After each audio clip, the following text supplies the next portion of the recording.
யாரை பார்த்தும் அவனுக்கு பயம் இல்லை. யாருக்குள்ள வசனம் இருக்குதோ அவங்கள பார்த்து பிசாசு பயப்படுகிறான். ஏன்னா வசனத்தை உள்ளத்தில் வைத்துக் கொள்ளுகிற பொழுது அவனை எளிதாய் ஜெயிக்கலாம். இயேசு வசனத்தை கொண்டு ஜெயித்தார். அதைத்தான் நம்முடைய வாழ்க்கையிலும் இயேசு கற்றுக் கொடுக்கிறார். உலகத்தில் பாருங்க, எந்த ஒரு மனைவியோ எந்த ஒரு கணவனோ ஒருவரையொரு நேசிப்பாங்க. அவர்களை விட்டு வேற உறவை வேறவர்களை நேசித்தால் மனைவிக்கு பிடிக்காது, வேறவர்களை நேசித்தால் கணவனுக்கு பிடிக்காது. அதை ஏற்றுக்கொள்ள மாட்டார்கள். அதுபோலதான் இயேசுவையே உறுதியாய், எல்லாம் சொல்லுங்க, இயேசுவையே உறுதியாய் நம்பும் பொழுது நிச்சயமா அவர் கை கொடுப்பார். ஹல்லேலூயா. அதனால்தான் இந்த உலகத்தின் நம்பிக்கையை நான் பற்றி அடிக்கடி நான் சொல்வது என்னமா, இயேசுவையும் சொல்லுவாங்க, அங்கேயும் தான் நம்பி, அதையும் தான் நம்பி பார்த்துடலாமே அப்படின்வாங்க. ஒன்றும் நம்ப வேண்டாம், விட்டுறது. அப்படி நம்புற நம்பிக்கை தேவையே இல்லை. அதையும் தான் நம்பி பார்த்துடலாமே. அப்படி வந்த பொழுது கூட தேவன் சில நன்மைகளை செஞ்சிருக்கிறாரு. அந்த நன்மைகளை செஞ்ச பிறகும் இயேசுவையே தன் சொந்த இரட்சகராக தெய்வமாக உள்ளத்தில் ஏற்றுக்கொள்ளாமல் இயேசுவையும் என்னுடைய மற்ற நம்பிக்கையும், அது இயேசுவுக்கு அவ்வளோ ஒரு பிரியமானதும் ஏற்றதுமா இல்லை. இயேசுவை மாத்திரம் உறுதியாய் நம்பும் பொழுது நிச்சயமாகவே நம்முடைய வாழ்க்கையிலே பாக்கியங்களையும் நன்மைகளையும் நம்முடைய, அப்புறம் இன்னொரு நன்மைகளை மாத்திரமல்ல, இன்னொரு விஷயம் என்ன தெரியுமா, இயேசுவையே நம்பும் பொழுது இயேசு ஆண்டவர், இரட்சகர், தெய்வம், நீங்களும் நானும் எப்படி வாழ வேண்டும் என்று அவர் நம்மை உருவாக்கி படைத்து இந்த உலகத்துக்கு அனுப்பியிருக்கிறாரோ அப்படிப்பட்ட ஒரு வாழ்க்கையை வாழ அவரே நடத்துகிறவராயிருக்கிறார். இதான் வெற்றி வாழ்க்கையின் ரகசியம். பாருங்க, நீங்களும் நானும் விரும்புகிற மாதிரி வாழ்க்கையை நாம் ஆசைப்படுறோம். நான் இப்படி இது வேணும், எனக்கு அது வேணும், இது உண்மை, ஆசைப்படுறது தவறுன்னு இல்லை. ஆனால் எப்பயாவது ஆண்டவரே நான் எப்படி வாழ வேண்டும் என்று நீர் விரும்புகிறீர் கேட்டிருக்கிறோமா?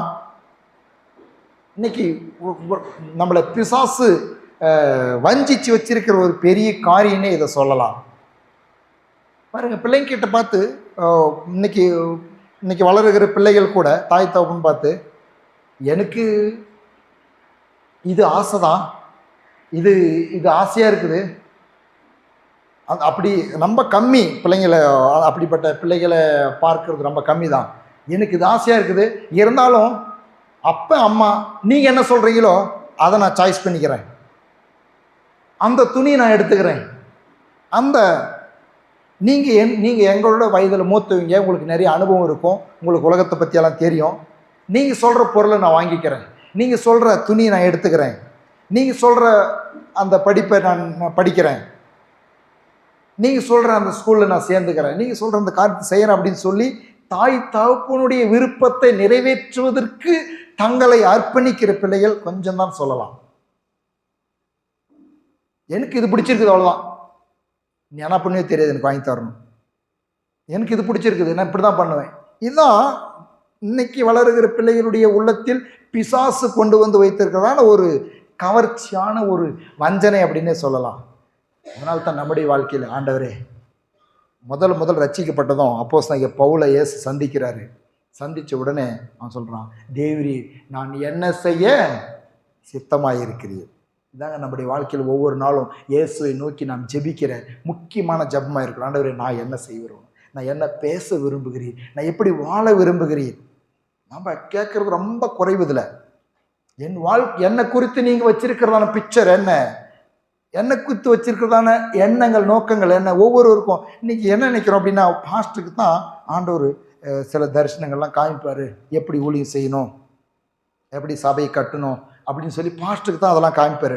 இல்லைங்க, பாஸ்ட்டுக்கு மாத்திரம் காமிக்கிறவர் அல்ல, ஒவ்வொருவருக்கும் அவர்கள் வாழ வேண்டிய வழியை காண்பிக்கிறவர் தான் நம்முடைய இயேசப்பா.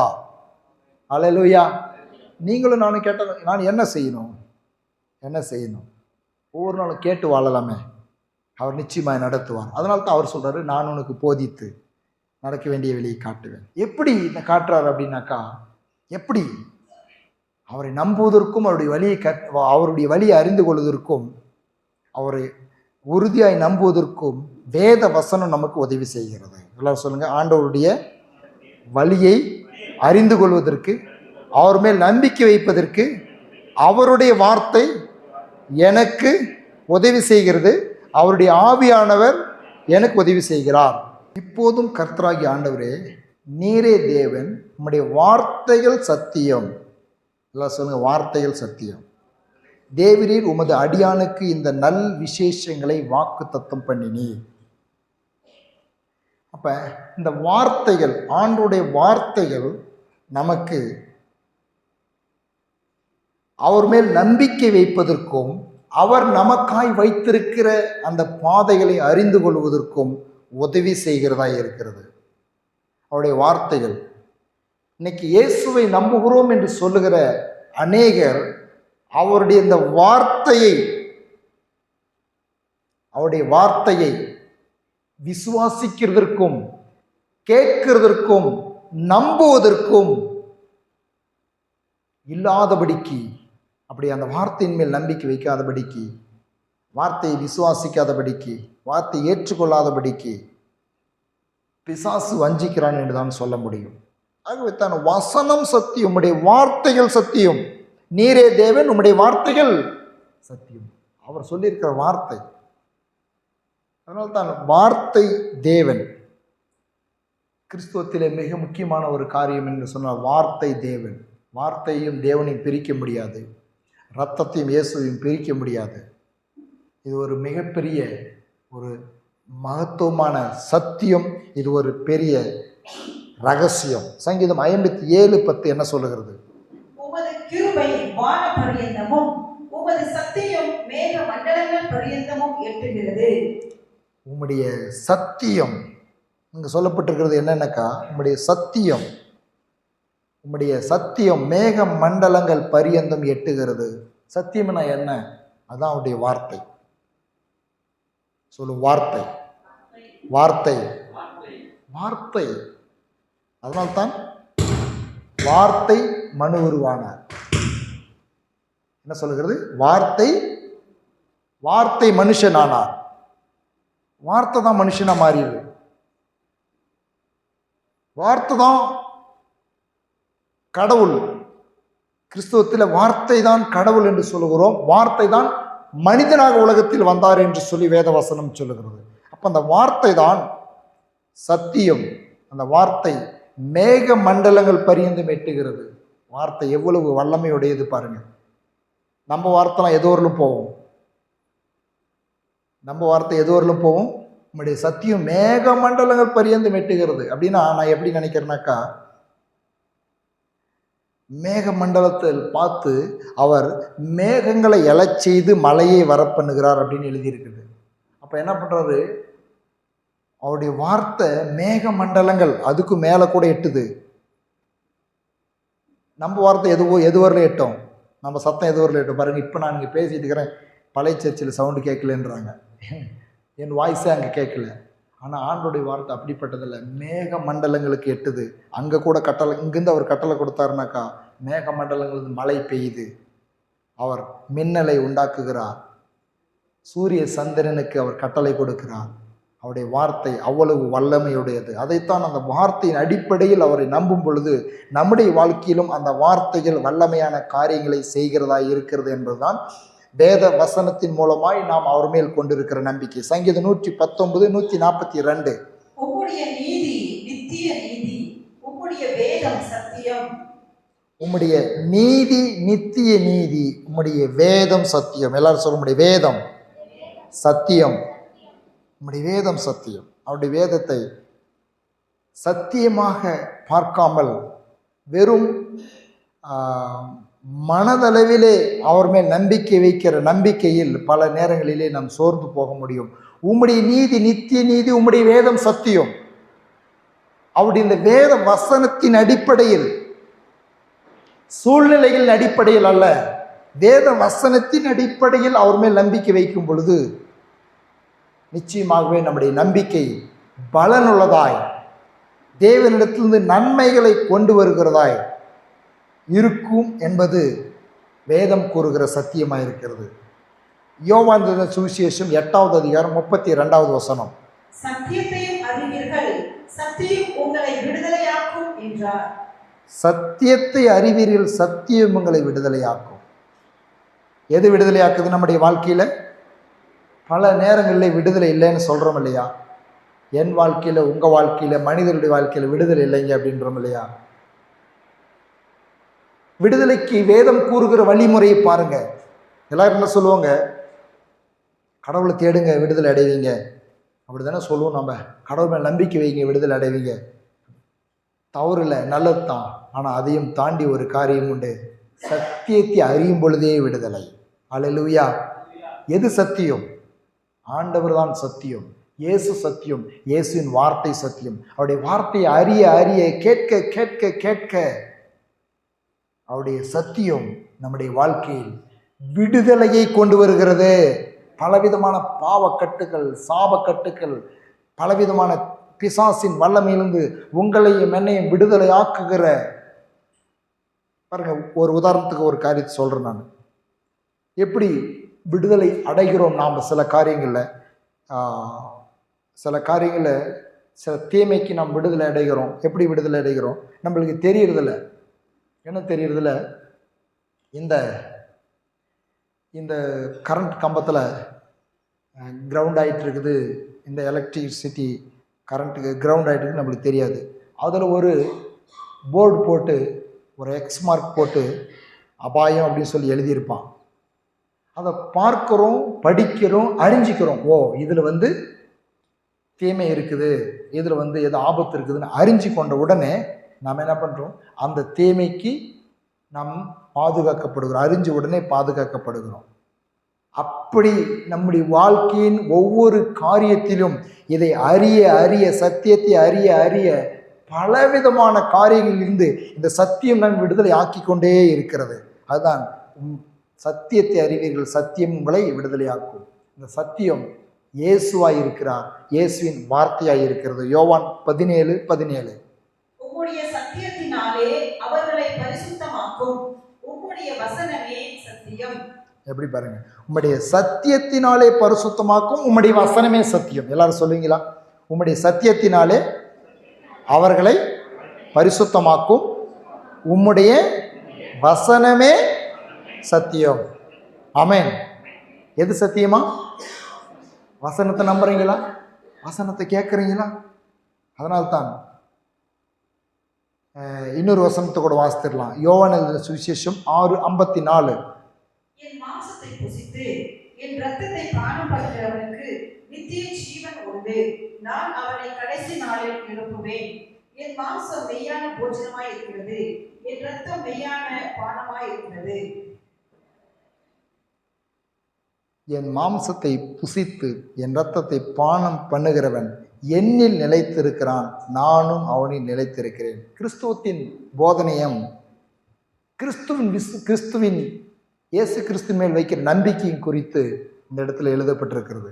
இயேசு இந்த பூமியில் மனுஷனாக வாழ்ந்த பொழுது அவர் சொல்லுகிறார், நம்முடைய வசனத்தினால் அவர்களை சத்தியமாக்கும், நம்முடைய வசனம் அவர்களை பரிசுத்தமாக்குகிறது அப்படின்னு எழுதிட்டு இயேசு இந்த பூமியில் வாழ்ந்த பொழுது சொல்கிறார், என் மாம்சத்தை புசித்து என் ரத்தத்தை பானம் பண்ணுகிறவனுக்கு. அன்னைக்கு நீங்களும் நானும் இருந்தா எப்படி யோசனை பண்ணியிருப்போம்? இயேசு அப்படி லைவாக சொல்கிறார், என் மாம்சத்தை புசித்து என் ரத்தத்தை குடிக்கிறவனுக்குன்னு சொல்கிறாரு. எப்படி புரிஞ்சிட்டு இருப்பாங்க? யோசனை பண்ணி பாருங்க. பாமர மக்கள் இருந்தாங்க, படிப்பறிவுலைங்க இருந்தாங்க, நல்ல எஜுகேட்டடுங்க யாரோ இருந்தாங்க. அவருடைய போதனை கேட்குறீங்க, அப்படி கேட்குறவங்க எப்படி புரிஞ்சிருப்பாங்க? யோசனை பண்ணி பாருங்க. எவ்வளோ கஷ்டமாக இருந்திருக்கும். என்னடா அது? இது நிமித்தமாகவே அநேகர் அவர் மேல் உள்ள நம்பிக்கை விட்டு போயிட்டாங்களாம். இன்றைக்கி பாருங்கள் அப்படிதான். என்னங்க இவங்க போனாக்கா கை வச்சு ஒரு ஜெபம் பண்ணி ஆசீர்வாதம் பண்ணி அனுப்புவாங்களோ என்னமோ தெரியல. வசனம்ன்றாங்க, வார்த்தைன்றாங்க, ஆவியானவர்னு சொல்கிறாங்க. எங்களுக்கு ஒன்றும் புரிய மாட்டேது. இன்னைக்கு அநேகர் இடரல் அடைகிறாங்க. இதை வச்சு இடரல் அடைகிறாங்க. பரிசுத்தாவின் அபிஷேகம், அந்நிய பாஷை அப்படின்னு சொல்கிறாங்க. அந்நிய பாஷையில் அவரை துதிக்கணும்னு சொல்கிறாங்க. பரிசுத்தாவின் அபிஷேகம்னு சொல்கிறாங்க. இந்த வார்த்தையை படிக்கணும், வார்த்தை கேட்கணும்னு சொல்கிறாங்க. ஏதோ போனோமா, ஏதாவது ஒரு ஊற்றத்துக்கு ஏதாவது கொடுத்து, ஒரு சிலுவை அடையாளத்தை கொடுத்து, ஒரு படத்தை கொடுத்து, இதை தொட்டு கும்பிட்டுக்கான்னு சொல்லி தலைமையில கையை வச்சு ஜெபம் பண்ணி எங்கள் பிரச்சனையை நீக்கி விட்டா அப்படி நாங்கள் எதிர்பார்த்து போகிறோம். இவங்க போனாக்கா வார்த்தைன்றாங்க, பரிசுத்த ஆவின்றாங்க. ரெண்டுமே கண்ணுக்கு தெரிய மாட்டுது. கண்ணுக்கு தெரிற மாதிரி ஏதாவது வைக்கக்கூடாதா? கண்ணுக்கு தெரிற மாதிரி ஏதாவது சொல்லக்கூடாதா? கண்ணுக்கு தெரிற மாதிரி ஏதாவது கொடுக்கக்கூடாதா? ஒன்றுமே கொடுக்க மாட்டோம். ஆவியாயும் ஜீவனாயும் இருக்கிற வார்த்தையும் பரிசுத்தாயும் வல்லமையும் தான் வாழ்க்கையில வெற்றி கொடுக்கிறதா இருக்கிறது. உலகத்தில் கண்ணுக்கு தெரிகிற பரிகாரங்கள் எல்லாம் அநித்தியமானது, காண்கிறவைகள் அநித்தியமானவைகள், காணாதவைகளோ நித்தியமானவைகள் என்று வேதம் சொல்லுகிறது. அப்போ இயேசு சொல்றாரு, மாம்சத்தை புசித்து ரத்தத்தை பானம் பண்ணுகிறவனுக்கு, என் மாம்சத்தை புசித்து என் ரத்தத்தை பானம் பண்ணுகிறவன். அப்போ மாம்சத்தை புசித்து ரத்தத்தை பானம் பண்ணுறதுனா என்னங்க அது? எங்களுக்கும் புரியல அப்படின்னு சொன்னாக்கா நான் சொல்கிறேன், அவருடைய வார்த்தை மனுஷனானார். வார்த்தை தான் மனித உருவில் வந்தார் அப்படின்னு சொல்லி வேதம் சொல்லுகிறது. வார்த்தையாக இருந்தார், அவர் மாம்சமானார். யோவான் எழுதின சுவிசேஷம் 1:1 அதை பார்க்கிறோம். வார்த்தை மாம்சமானார், நம்மிடையே குடிகொண்டார். அப்போ இயேசு வார்த்தையாக இருந்தார், அவர் உலகத்தில் மனுஷனாய் வந்தார். அப்போ மனுஷனை வந்து திருவாழ்ந்து மரித்து உயிரோடு எழுந்த பிறகு இன்றைக்கு ஆவியானவருடைய வல்லமையினால் நமக்குள்ள வந்து தங்குகிறார். ஆனாலும் அவர் வார்த்தையாகவே இருக்கிறார். ஹல்லேலூயா. அதனால தான் நம்ம சொல்லுகிறார், இந்த வார்த்தையை நீங்கள் புசிப்பது, எல்லாம் சொல்லுங்க, வார்த்தையை புசிப்பது. எல்லாரும் வீட்டில் நம்ம சாப்பிட்றோமா? எல்லாரும் நம்ம சாப்பிட்றோமா? ஒரு நாள் சாப்பிட்றீங்களா? யார் வீட்டில் ஒரு நேரம் சாப்பிட்றீங்க? ஒருத்தர் இல்லை, 2 நேரம் சாப்பிட்றீங்க, 3 நேரம் சாப்பிட்றீங்க. எல்லாருமே 3 நேரம் சாப்பிட்றீங்க, ரொம்ப நல்லது. நல்லா 3 நேரம் சாப்பிட்டு நல்லா சுகத்தோடு நீடு ஆயுளோடு ஒரு 120 வருஷம் இருக்கும்படியாக வாழ்த்துக்கிறேன். ஆமாம், 120 வருஷம் தான். ஆனால் சைலண்டாக இருக்காங்க. வேண்டாவா? சீக்கிரம் போகலான்னு பார்க்குறீங்களா பரலோகத்துக்கு? யாராருக்கெல்லாம் பரலோகத்துக்கு போகணுன்னு ஆசை? சீக்கிரம் போகணுன்னு யாருக்கெல்லாம் ஆசை சொல்லுங்கள். 2வது ஞானஸ்தானம் கொடுக்கலாம். ஞானஸ்தானம் கொடுக்கும்பொழுது கொஞ்சம் நேரம் பிடிச்சிட்டா தீஞ்சி நேராக பரலோகமா, யாரும் கேட்க மாட்டாங்க. ஆனால் பரலோகத்துக்கு போகணும் தானே ஆசை. ஆகவே பரலோகத்துக்கு போகிறதுக்கு எல்லோரும் ஆசை, நல்லது. ஆனால் இங்கே அவருக்காக அவருடைய வார்த்தையை விசுவாசித்து புசித்து வாழ வேண்டும் என்று சொன்னால், எப்படி சரீரத்தில் வாழ்கிறதுக்கு 3 நேரம் புசிக்கிறோமோ அப்படி இந்த ஆவியில் வாழ்கிறதுக்கு, இந்த ஆவியில் உயிரோடு இருக்கிறதுக்கு நாம் அவருடைய வார்த்தைகளை புசிக்கும்படியாய் வேதம் நமக்கு ஆலோசனை கூறுகிறது. ஆமேன். பாருங்க, ஏன் இன்னைக்கு வந்து ஸ்பிரிச்சுவலி சோர்ந்து போகிறதுக்கான காரணத்தை சொல்கிறேன். ஆவிக்குரிய விதத்தில் சோர்வு. ஆராதனைக்கு வர முடியறதில்ல, ஜெபிக்க முடியறதில்ல, வேதம் வாசிக்க முடியறதில்ல. நான் சொல்லிட்டேன் உங்களுக்கு, உலகத்தில் இருக்கிற பிரச்சனைகளுக்கெல்லாம் பரிகாரம் ஆவிக்குரிய வாழ்க்கையில் தான் இருக்கிறது. என்ன நினைக்கிறாங்க சில பேர், நல்லா ராத்திரி போகிற கடினமாக உழைச்சிட்டாக்கா நல்லது, இப்படி எப்போது வந்து இப்படி எல்லாம் டெக்னிக்காக செஞ்சிட்டாக்கா நல்லது. ஆனால் என்ன தெரியுமா, அப்படியெல்லாம் செஞ்சாலும் கூட சில நேரத்தில் வந்து நம்முடைய காரியங்கள் வாய்க்கிறது இல்லை. ஆனால் வசனம் சொல்லுது, கர்த்தருடைய வேதத்தில் இரவும் பகலும் தியானமாய் இருக்கிற மனுஷன் பாக்கியவான். அவன் நீர்க்காலின் ஓரமாய் நடப்பட்டு தன் காலத்தில் தன் கனியை தந்து இலையுதிராத மரத்தை போல இருக்கிறான். அவன் செய்வதெல்லாம் ஹல்லேலூயா. அப்போ அதனுடைய வேறு எங்கே இருக்குது பாருங்க. இன்னைக்கு மனுஷன் இதை விட்டுறான். அதனால்தான் கிறிஸ்தவத்தில் வேரை போதிக்கிறோம், அடிப்பாயத்தை அஸ்திபாரத்தை போதிக்கிறோம். முதலாவது தேவனுடைய ராஜ்யத்தையும் நீதியையும் தேடுங்கள், அப்பொழுது இவைகளெல்லாம் உங்களுக்கு கொடுக்கப்படும். இப்போ நான் அதை உங்களுக்கும் எனக்கும் புரிகிற மாதிரி சொன்னால், வாழ்க்கையில் இயேசுவுக்கு முதலிடம் கொடுங்க. வாழ்க்கையில் ஞாயிற்றுக்கிழமை முதலாவது வந்து கர்த்தரை ஆராதிக்கிறதுக்கு நீங்கள் வாய்ப்பு உருவாக்குங்க. ஞாயிற்றுக்கிழமை நாளில் ஏசாயா புஸ்தகத்தில் ஆண்டவர் தெளிவாய் சொல்லி இருக்கிறார், என் பரிசுத்த ஓய்வுனால உன் சொந்த பேச்சும் சொந்த வேலையும் செய்ய வேண்டாம், கூடுமான மட்டும் அந்த நாளிலே ஒதுக்கி சரியான நேரத்திற்கு வந்து ஆவியோடு உண்மையோடும் ஆராதித்து மனமகிழ்ச்சி நாளாக நீ எண்ணு அப்படின்னு சொல்லி தேவன் ஆலோசனை கொடுத்திருக்கிறார். நாம் என்ன நினைக்கிறோம், இன்னைக்கு ஒரு நாள் தானே, இன்னைக்கு தான் முக்கியமா தோட்டத்துக்கு வேலைக்கு ஆள் வராங்க, இன்னைக்கு முக்கியமான ஒரு ஃபங்க்ஷன் இருக்குது, நாம் இப்படி நினைக்கிறோம். ஆனால் உண்மை என்னன்னா, நம்முடைய உலக வாழ்க்கையின் எல்லா விதமான சீராய் நம் உலகத்தில் வாழ்வதற்கு அஸ்திபாரமே ஆயுக்குரிய வாழ்க்கை தான். இப்போ ஒரு மனுஷன் ஆஸ்பத்திரிக்கு போகிறான், ஆஸ்பத்திரி போய் ரத்தமே இல்லை அப்படின்றாரு, டாக்டர் செக் பண்ண ரத்தமே இல்லைன்றாரு. உடனடியா ரத்தம் சரியா ஊரில் ஆமாம் அப்படின்னு சொல்லுவார் டாக்டர், உண்மைதான். ஆனால் அதனுடைய அஸ்திபாரம், ஃபவுண்டேஷன் எங்க கொண்டு வருவார் தெரியுமா? என்ன சொல்றது தெரியுமா? நீ சரியா சாப்பிடல, அங்கதான் சொல்லுவாரு. ரத்தம் ஊர்லன்னு சொல்லுவாரு, ரத்தம் இல்லைன்னு சொல்லுவாரு. ஆனா அதுக்கு அஸ்திபாரம் என்னது? பின்னாடி என்ன சொல்லுவாரு? நீ சரியா டைமுக்கு நீ சாப்பிடல, அதனால தான் உனக்கு ரத்தம் இல்லை, அதனால தான் உனக்கு கேஸ்ட்ரிக் வந்திருக்குது. அந்த பாருங்க, பிரச்சனைக்கு டாக்டர்கிட்ட நீங்க போய் பாருங்க, நம்முடைய உணவு முறைகளை, உணவு பழக்க வழக்கங்களை, சாப்பிட்ற உணவு பழக்க வழக்கங்களை, குடிக்கிற தண்ணீர், வருந்துகிற கூல்ட்ரிங்க்ஸ் மற்றும் எல்லா உணவுப் பொருட்களில் நம்ம ஒரு ஒரு ஒரு ஒரு கட்டுப்பாடாக, ஒரு சீராக, ஒரு ஒழுக்கமாக, ஒரு டிசிப்ளினாக இருந்துக்கிட்டாக்கா 100க்கு 75% வியாதிகளை உணவுலேயே கண்ட்ரோல் பண்ணிக்கலாமா? இன்னைக்கு வர வியாதிகள், டாக்டர் போய் கவுன்சிலிங் எடுக்கும்பொழுது வர வியாதிகளில் நம்ம நாக்கு ருசியை கேட்டு கேட்டு நம்முடைய வாயும் நம்முடைய வயிறும் கேட்குறதெல்லாம் நப்புறதுனால தான் வாழ்க்கையில் நோய்கள் அதிகமாகுதுன்னு சொல்லி டாக்டர்னு சொல்கிறாங்க. கண்ட்ரோலாக இருந்து பாருங்கள், உணவில் கண்ட்ரோலில் பாருங்கள். நீ எதை செய்யணுமா இருந்தாலும் செய்யலாம் வாழ்க்கையில். அது டாக்டருங்க கவுன்சிலிங் கொடுக்குறாங்க கொஞ்சம் உங்களுடைய. அதனால தான் ஜாய்ஸ் மேயர் அப்படின்ற ஊழியக்காரி சொல்லுவாங்க, அவங்க வாழ்க்கையில் சில நேரத்தில் சரீரத்தில் பலவிதமான தொல்லைகள் அது இதெல்லாம் வந்து ஊழியத்து நிமித்தம் ரொம்ப இடரலாச்சா, சரியாக ஊழியம் செய்ய முடியல, ஜெபிக்க முடியல.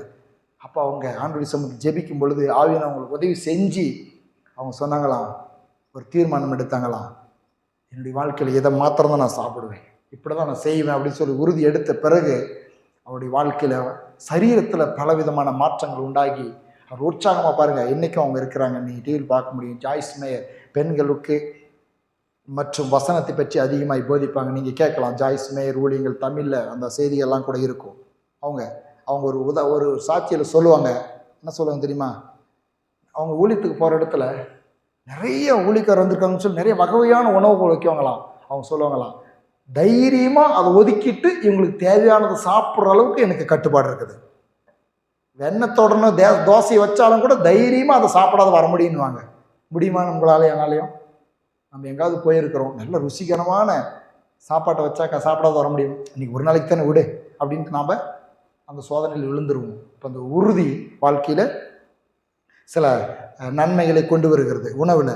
அதே போலத்தான் ஆண்டுடைய வார்த்தையை நாம் புசிப்பது, வார்த்தையை புசிப்பது நம்முடைய வாழ்க்கையில் பலவிதமான நன்மைகளை இந்த உலக வாழ்க்கையிலே நமக்கு கொண்டு வரும் என்பது வேதம் கூறுகிற சத்தியம். அதுக்கு பல வசனங்களை தேவன், ஆலோசனைகளை தேவன் சொல்லியிருக்கிறார். சரி, வார்த்தையை புசிப்பதுன்னா எப்படிங்க இந்த வார்த்தையை சாப்பிட்றது?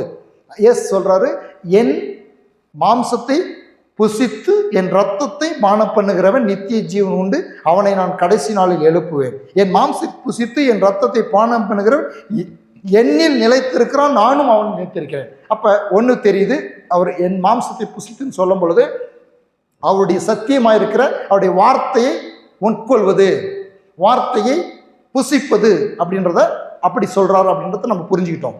இப்போ வார்த்தையை புசிப்பது, உட்கொள்வது என்றால் என்ன, எப்படி கற்றுக் கொடுக்குற பாருங்க. யார் இன்னைக்கு, அதனால தான் கடந்த நாட்களில் கூட உங்களுக்கு எல்லாருடைய வீட்டிலும் உங்களுக்கு ஆடியோ பைபிளை உங்களுக்கு நான் கொடுத்துருந்தேன். படிக்க தெரியாதவங்களுக்கு, படிக்க தெரிஞ்சவங்களுக்கும் சரி.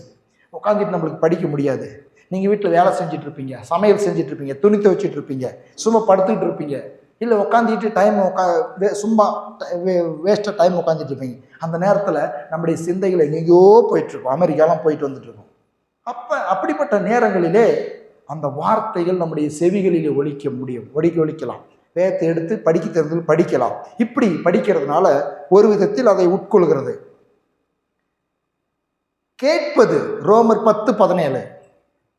ஆதலால் விசுவாசம் கேள்வியினாலே வரும், கேள்வி தேவனுடைய வசனத்தினாலே வரும். பாருங்க, விசுவாசம் எப்படி வருதாம்?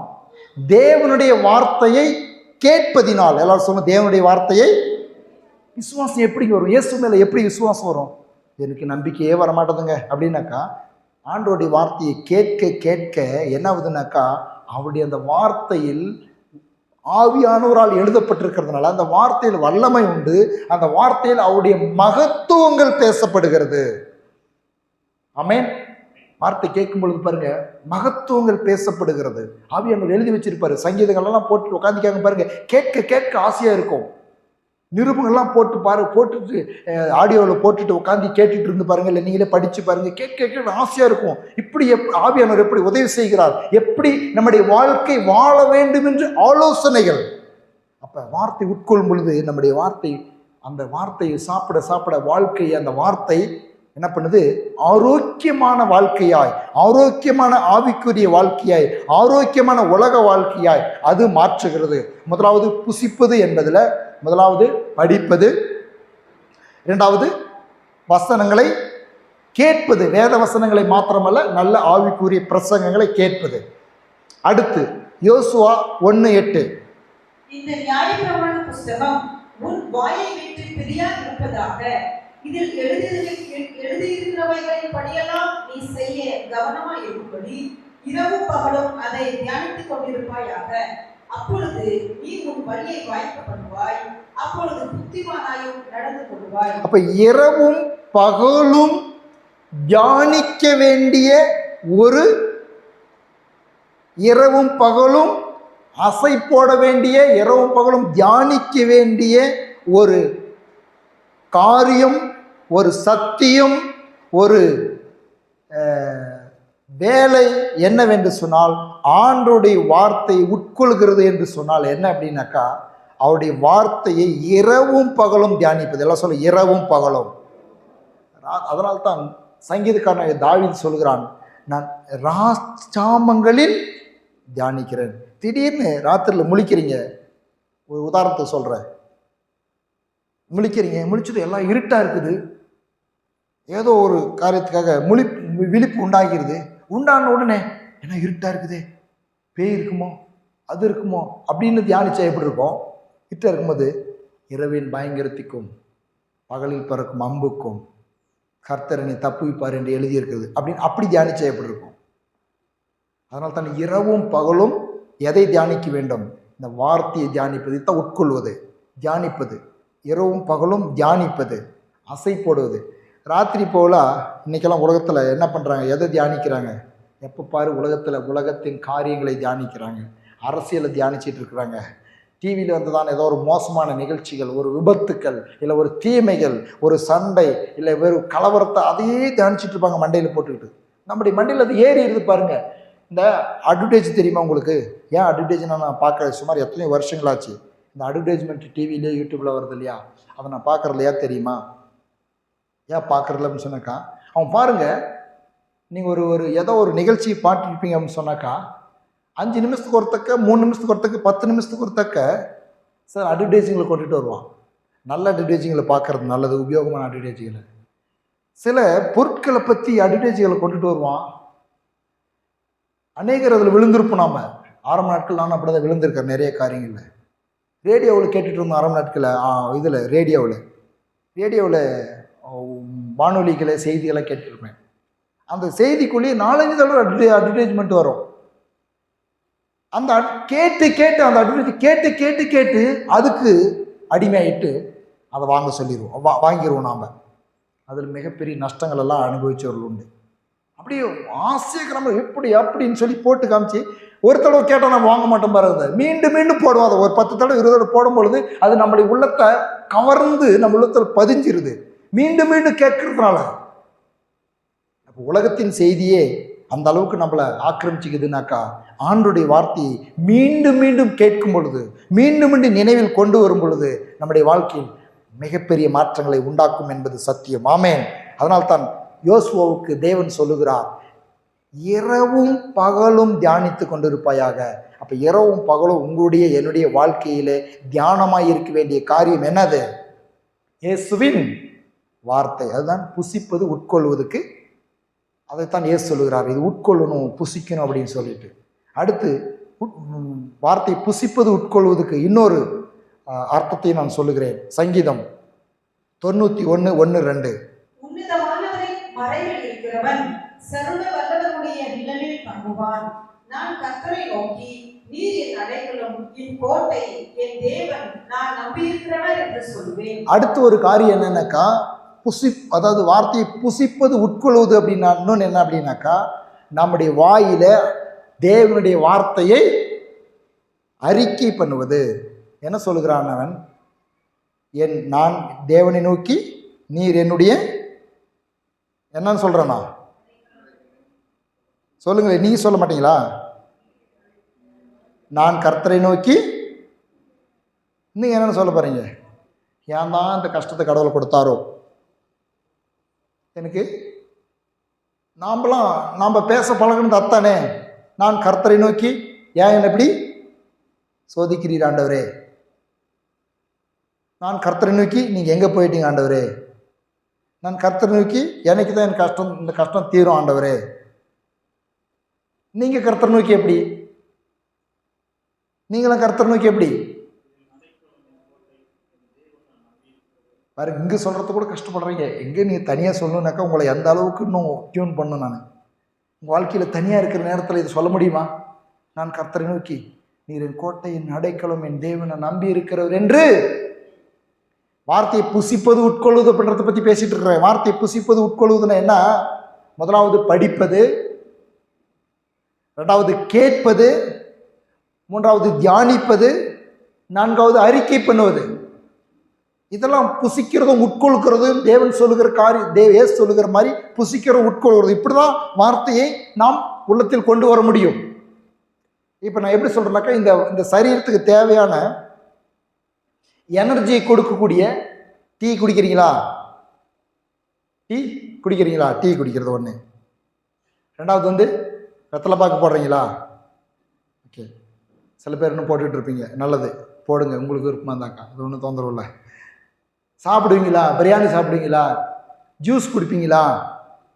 அதெல்லாம் தாண்டி எனர்ஜி கொடுக்கக்கூடிய இன்னொரு காரியம் இருக்குது தெரியுமா? வாயில் வச்சுக்கிட்டு பண்ணிகிட்டே இருப்பாங்களே, என்னமோ சொல்கிறாங்களே, அதெல்லாம் பேர், அந்த பேர்லாம் கூட மறந்து போச்சு. ஆன்ஸு, அது இது, பான் பராக்கு, பீடா கடான்ட்டு, இது என்ன சொல்கிறாங்க? என்னத்துங்க போடுறீங்கனாக்கா ஒரு எனர்ஜி கொடுக்குதுங்க சரீரத்துக்கு. அப்போ அவன் கண்டுபிடிச்சி தானே அந்த ஏதோ அந்த மயக்க பொருள், போதை பொருள் எனர்ஜி கொடுக்குதுனாக்கா, இதை அறிக்கை பண்ணினாக்கா எனர்ஜி வருமா வராதா? வராதாங்க. இயேசுவின் வார்த்தையை, அவருடைய வார்த்தை, ஜீவனுள்ள வார்த்தையை வாயில் பேசினாக்கா எனர்ஜி வருமா? அவருடைய தழும்புகளால் குணமானேன் அப்படின்னாக்கா சுகம் கொஞ்சமாவது வருமா? அவருடைய ரத்தத்தினால் நான் கழுவப்பட்டிருக்கேன்னு சொன்னாக்கா எனர்ஜி வருமா? வராதா? அறிக்கை பண்ணுறதாங்க புசிக்கிறது, தியானிக்கிறது, கேட்கிறது, இதெல்லாம் புசிக்கிறதுக்கு அடையாளம். அடுத்து இன்னொரு காரியம் தான், மிக முக்கியமான காரியம். இதெல்லாம் கூட உங்களை எப்படியாவது ஃபோர்ஸ் பண்ணி, உங்களை டிமாண்ட் பண்ணி நான் இப்படி கற்றுக் கொடுத்துட்றேன், படிங்க, கேளுங்க அப்படின்னு சொல்லி உங்களுக்கெல்லாம் ஆடியோ பைபிளை கொடுத்து, டெக்கை கொடுத்து, சமயம் இருக்கும் பொழுதெல்லாம் கேளுங்க, இரவில் கேளுங்க, மத்தியானத்தில் கேளுங்க, வசனத்தை கேட்க கேட்க வாழ்க்கை மறுரூபமாகும் அப்படின்னு சொல்லி உங்களை உற்சாகப்படுத்தி கேட்க வைக்கிறோம். இங்கே வரும் பொழுது போதுமான வார்த்தைகளை, வசனங்களை எடுத்து உங்களுக்கு சொல்லி அதை அறிக்கை பண்ண வைக்கிறோம். தியானிக்கிறதுக்கு முடிஞ்ச அளவுக்கு உங்களுக்கு பாடல்களையும், ஆவிக்குரிய பாடல்களையும், அங்கங்கே யூடியூப்பில் நீங்கள் பார்க்குற செய்திகளையும் நினைவில் கொண்டு வருகிறதற்கு உங்களை உற்சாகப்படுத்துகிறோம். ஆனால் எல்லாவற்றையும் தாண்டி நீங்கள் செய்ய வேண்டிய காரியம், நான் செய்ய வேண்டிய மிகப்பெரிய பொறுப்பு இருக்குதுங்க ஆவிக்குரிய வாழ்க்கையில். ஏதோ வந்தோம், எப்படி கேட்டோம் போனோம்னு இல்லை. என்னுடைய வாழ்க்கையில் வார்த்தையை காத்துக்கொள்வது, எல்லாரும் சொல்லுங்க, காத்துக்கொள்வது. வார்த்தையை காத்துக்கலைன்னாக்கா ஆவிக்குரிய வாழ்க்கை இல்லை.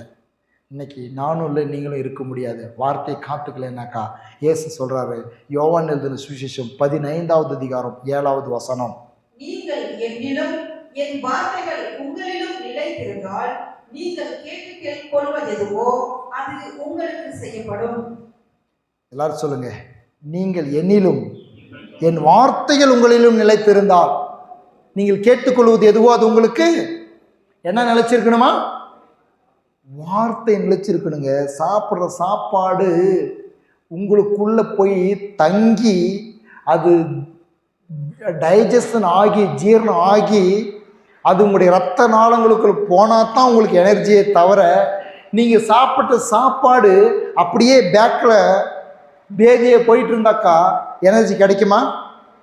இன்னைக்கு வாழ்க்கையில் நன்றாய் புரிந்து கொள்ள வேண்டிய ஒரு காரியம், அநேகர் இந்த வார்த்தைகளை கேட்கிறார்கள். இரவு பகலாய் தேவனுடைய வார்த்தை வான் அலைகளிலும் சபைகளிலும் எல்லா விதமான ஒளி, எல்லா விதமான வழிகளிலும் இந்த வார்த்தைகள் பிரசங்கிக்கப்படுகிறது, ஒழிக்கப்படுகிறது, சொல்லப்படுகிறது, பேசப்படுகிறது, ஜனங்கள் கேட்கிறார்கள். ஆனால் காத்து கொள்ளவில்லை என்று சொன்னால் அதனால் ஒரு பலனையும் அடைய முடிகிறதில்லை. நீங்கள் என்னிலும் என் வார்த்தைகள் உங்களில் நிலைத்திருந்தால், இந்த உலகத்தில் சில நடக்கிறதான சில அற்புதங்கள், சில அதிசயங்கள், சில நன்மைகள்லாம் எப்படி நடக்குதுன்றீங்க? அவருடைய கிருபை இரக்கங்களால் நடக்குதுங்க. ஆனால் நீங்களும் நானும் கிருபை இரக்கங்களினால் கிடைக்கிற நன்மையை பெற்றுக்கொண்டு வாழ்கிறவர் அல்ல, வார்த்தையை நமக்குள் நிலைத்திருக்க வைத்து கேட்டு பெற்றுக்கொள்கிற காரியங்கள். ஆமென். இயேசு என்ன சொல்கிறார்? வார்த்தைகள் உங்களில் நிலைத்திருந்தால் நீங்கள் கேட்டுக்கொள்கிறது எதுவோ. அப்போ வார்த்தை உள்ளத்தில் இருந்துச்சுனாக்கா கேட்கும் பொழுதே, ஆண்டவரே உங்களுடைய வார்த்தையில் நீர் இப்படி சொல்லியிருக்கிறீரே, உங்களுடைய வார்த்தையில் இப்படி எழுதியிருக்கிறது. இயேசுக்குள்ள மனிதனாய் வாழ்ந்த இயேசுக்குள்ள அதாங்க இருந்தது. என்ன இருந்தது? இயேசுக்குள்ள என்ன இருந்தது? நியாயப்பிரமாணத்தில் எழுதப்பட்ட அத்தனை வார்த்தைகளும் எனக்கு என்று சொல்லி அவர் எடுத்துக்கொண்டு அவர் சொல்லுகிறார், வாழ்க்கையில் பிசாசு வரும் பொழுது இப்படி எழுதியிருக்கிறது, உன் தேவனாகிய கர்த்தரை பணிந்து கொள்வாயாக எழுதியிருக்கிறது, பரீட்சை பாராதிருப்பாயாக எழுதியிருக்கிறது, மனுஷன் அப்பத்தினால் மாத்திரமல்ல தேவனுடைய வாயிலிருந்து புறப்படுகிற ஒவ்வொரு வார்த்தையினாலும் பிழைப்பான் என்று எழுதியிருக்கிறது. என்ன உள்ளத்தில் இருந்துச்சு? வார்த்தை நிலைத்திருந்தது. உங்களுக்குள்ளும் எனக்குள்ளும் வார்த்தையை இன்னும் அதிகமாய் புசிக்கிற வாஞ்சை வரட்டும். படியுங்கள், கேளுங்கள், தியானியுங்கள், அறிக்கை பண்ணுங்கள். அதை காத்து கொள்ளும் பொழுது வாழ்க்கையில் விசுவாசம் பெருகுகிறது மாத்திரமல்ல, பாக்கியம் பெருகுகிறது மாத்திரமல்ல, நம்முடைய வாழ்க்கையே மறுரூபமாக்குகிற வார்த்தை. ஹல்லேலூயா. வாழ்க்கையே மறுரூபமாக்குகிற வார்த்தை. அதனால்தான் எவ்வளவு தேவனுடைய வார்த்தையை உங்களுக்கு சொல்லும் பொழுது நீங்கள் ஆவலாய் கேட்டாலும் பிசாசு உங்கள் வாழ்க்கையில் பல காரியங்களை உங்கள் மேல் ஜெயம் எடுக்க முடியலன்னாலும் ஒரு காரியத்தில் ரொம்ப நீங்கள் பாருங்கள், என்னுடைய வாழ்க்கையில் உங்கள் வாழ்க்கையிலும் அதை ஒவ்வொரு நாளும் நம்ம அனுபவிப்போம். என்ன பண்ண தெரியுமா? ஒரு போர்டில் எழுதப்பட்டதான அந்த வார்த்தைகளை அதை அழிக்கிறதுக்கு ஒரு டஸ்ட் அப்படின்னு ஒரு வச்சுருப்போம். அதை அழிக்கிறதுக்கு அப்படின்னு சொல்லிட்டு ஒரு டஸ்ட்டு அதை அழிக்கிறதுக்கு வச்சுருப்போம். ஒரு துணி மாதிரி வச்சுருப்பாங்க. அதை அப்போ அதை அழிச்சிட்டு அதில் இருக்கிறது தெரியாது.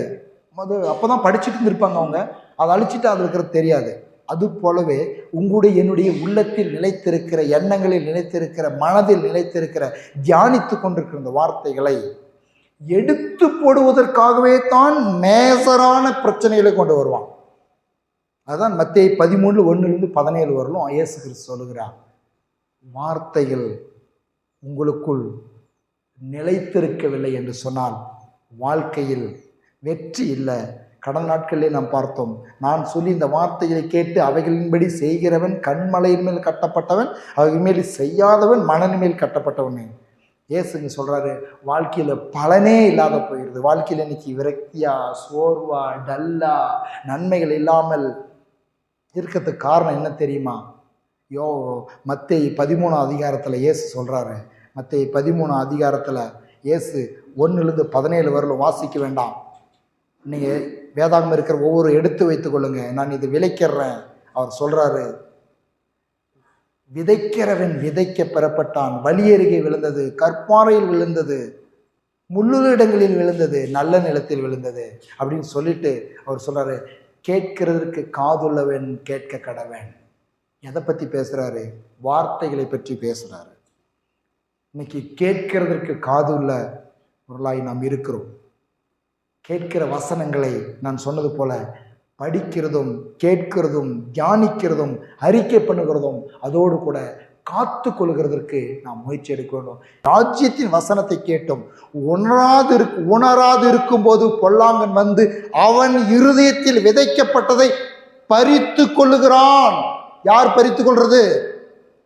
உங்களுக்குள்ள இப்ப விதைக்கப்படுகிற இந்த வசனத்தை, தேவனுடைய வார்த்தையை பறித்து கொள்ளுகிற ஒரு வழி கொள்ளையன் இருக்கிறான். அவன் தான் பிசாசு. அவன் எந்த விதத்தினாலும் உங்களுடைய என்னுடைய இருதயத்தில் வசனம் தங்காதபடி கீழே சொல்லப்படுகிறது. உபத்திரவும், துன்பம், உலக கவலைகள், பண பெருமை, பணத்தை குறித்து ஆசை, பற்று, சண்டை, புறம், இதெல்லாமே எப்ப நீங்க அனுதின வாழ்க்கையில வசனம் மறக்க செய்வதற்கு, தேவனுடைய வார்த்தை உங்கள் உள்ளத்திலும் சிந்தையிலும் மனதிலும் இல்லாதிருப்பதற்கு, வசனத்தை கேட்க விடாதபடி, தியானிக்க விடாதபடி, அறிக்கை பண்ண விடாதபடி தடுக்கிற எந்த பிரச்சனையும் பிசாசு கொண்டு வருகிறது நன்றாய் புரிந்து கொள்ளுங்கள். எந்த பிரச்சனையும் பிசாசு தான் கொண்டு வருகிறான். படிச்சுட்டு இருக்கிறீங்க, பைபிள் படிச்சுட்டு இருக்கிறீங்க, ஒரு டிஸ்டர்ப் வருதுனாக்கா பிசாசு தான் கொண்டுட்டு வரான். நீங்கள் வசனத்தை வீட்டில் போட்டு கேட்டுக்கிறீங்க, ஒரு ஆள் வந்து கொஞ்சம் ஆப் பண்ணுங்க பேசலாம் அப்படின்றாங்க, அது பிசாசு தான் கொண்டு வருகிறான். நீங்கள் வீட்டில் கணவன் பண்ணி வாழ்ந்துக்கிட்டு இருக்கீங்க, ஒரு ஸ்தோத்திரம் பண்ணிட்டு வேலை பண்ணிட்டு இருக்கிறீங்க, பாட்டு கேட்டு வேலை பண்ணிட்டு இருக்கிறீங்க, அந்நிய பாஷையில் பேசிட்டு வேலை பண்ணிட்டு இருக்கிறீங்க, உடனே ஒரு முறுமுறுப்பு கொண்டுட்டு வரான், பிசாசு கொண்டு வருகிறது. நல்லா புரிஞ்சுக்காங்க. ஏன்னாக்கா அங்கே வசனம் இருக்கக்கூடாது, ஆவியின் வல்லமை கிரியை செய்யக்கூடாது, அந்நிய பாஷையில் பேசக்கூடாது, வசனத்தை பிளே பண்ணக்கூடாது.